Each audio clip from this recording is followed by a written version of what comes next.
और आपको बताए, धनी बनना हो तो बिल्कुल सरल उपाय है, अकाट्य उपाय है। धनी सब बनना चाहते, लेकिन पाप करके बनना चाहते, अधर्म करके बनना चाहते, दूसरों को लूट करके। हाँ, बोले शॉर्टकट से, तो शॉर्टकट से ऐसा मरोगे कि फिर निकलने को नहीं मिलेगा इस माया समुद्र से। ध्यान रखना, ये जो सोचते हैं ना बहुत जल्दी धनी बन जाने के लिए, एक उपाय है, बहुत जल्दी कृपा हो जाएगी, बहुत जल्दी धनी बन जाओगे। क्या? संतों की सेवा शुरू कर दो। श्री नथियाबाई जी जब वृंदावन आई तो महिमा सुनने को मिली संत सेवा, तो उनका मुझ गरीब से क्या संत सेवा होगी। तो चून मांग के लाती, उपला बिन लेती, उससे रोटी बनाती, और कोई भिक्षा जाता होता करने, साधु बुला, ए बाबा आ जा, मोटी मोटी लाल लाल रोटी सेक कर पवाती। अब धीरे धीरे भिक्षा से जाने वाले साधु उनके यहां जाने लगे, रोज मांगना, मांग कर लाना, बनाना, पवाना, पवा के बैठी, फिर संत आ गए, लाओ माई, फिर आटा लगाया, फिर कभी ना नहीं किया। एक दिन वो हुआ कि बोरा में लद लद करके अन्न और व्यवस्थाएं, बिहारी जी स्वयं एक दिन वो गाड़ी में लद करके आ रहे थे, आटा और सब सामग्री लेने गई थी मैया, और वर्षा होने लगी, तो छाता मैया को दिया और आप लालटेन ले हुए और कहे आओ मैया इस रास्ते से आओ, बैलगाड़ी थी ऐसे। तो सोचा ये नव किशोर 14 वर्ष का बालक कितना कृपालु है, ऐसी वर्षा में स्वयं भींजता हुआ हमें छाता दे, क्योंकि संतों का अन्न है। नहीं छलिया अगर अपने को जानने नहीं देना चाहता तो कोई नहीं जान सकता। जब दूसरे दिन बिहारी जी के दर्शन करने गई तो देखा एक हाथ में लालटेन, एक हाथ में छाता। बोले अब हमें समझ में आया कि कौन था, आप थे बिहारी जी।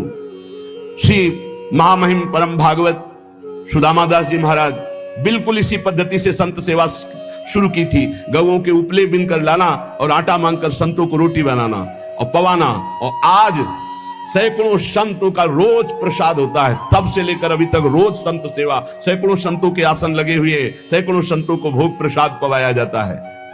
रसिक मुरारी जी ने गुरु आज्ञा का पालन, संत सेवा करनी, पर संत सेवा का बहुत कठिन व्रत है, बहुत कठिन व्रत है, क्योंकि अलग अलग स्वभाव के संत, अलग अलग भाव के संत।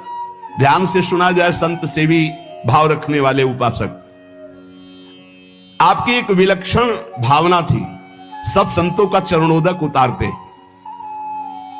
ये भी ध्यान रखना चाहिए कि उसमें ये नहीं देखना चाहिए कि इनके पैर गंदे हैं, इनमें क्या लगा हुआ, नहीं, जब चरणोदक उतार रहे हैं तो सबके, भले कुष्ठ क्यों ना हो उनके चरणों में, लीला हो सकती है, वही भगवान हो सकते हैं। ध्यान रखना, जब चरण धोने के लिए संतों के बैठते हो आप लोग, तो उन्हीं में से ऐसे आ सकते हैं घृणित वेश धारण करके कि जिनको छूना भी अच्छा नहीं लगेगा। बहुत चाव भाव से उनके चरण धो, ये मत सोचो कि इनके पैर कैसे घृणित है, घाव है, क्या है, ऐसा नहीं, बिल्कुल सावधान। लीला कर सकते हैं, हरि हैं, बड़े लीला बिहारी हैं।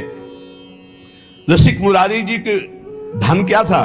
संतों का चरण उदक भर भर के माट में ऐसे ऊपर विराजमान किए आसन पे, और रोज उनकी परिक्रमा, रोज साष्टांग दंडवत, और रोज चरणामृत पान, रोज चरणामृत उतारवाना और संतों को भोग पवाना।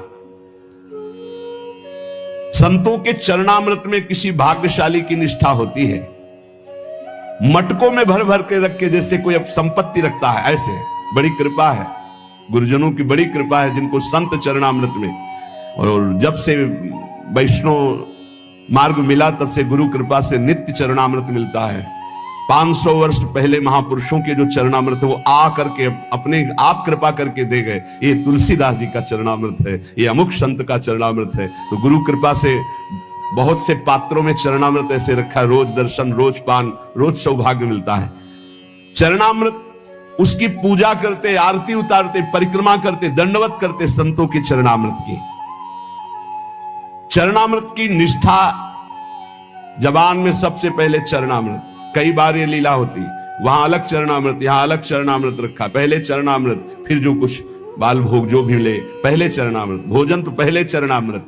चरणामृत की निष्ठा होनी चाहिए, ऐसा नहीं कि भोजन देखा टूट पड़े।